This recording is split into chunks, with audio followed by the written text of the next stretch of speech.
సామెతల గ్రంథం 14వ అధ్యాయం 1వ వచనంలో జ్ఞానవంతురాలు తన ఇల్లు కట్టును అని చెప్పబడింది. అంటే అది మామూలుగా మనం ఉండే ఇల్లు కట్టడం అనేది కాదు అక్కడ అర్థం.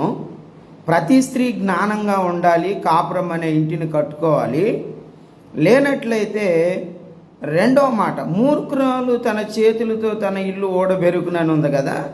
ఇది కరెక్ట్గా మనకి ఎస్తేరు గ్రంథం 2వ అధ్యాయం 17వ వచనంలో ఉన్న వాక్యంతో పోల్చి చూస్తే అక్కడ అహష్వేరోషు భార్య అయిన వస్తి ఆమె తన యొక్క మూర్ఖత్వాన్ని బట్టి, అజ్ఞానాన్ని బట్టి, రాజైన అహష్వేరోషు పిలిచినప్పుడు వెళ్ళని కారణాన్ని బట్టి రాజు ఆమెని రాణిగా ఉండటం తీసివేయటమే కాకుండా అలాగే తనకు భార్యగా కూడా ఉండకుండా తొలగించినట్లుగా బైబిల్ గ్రంథం తెలియజేస్తుంది.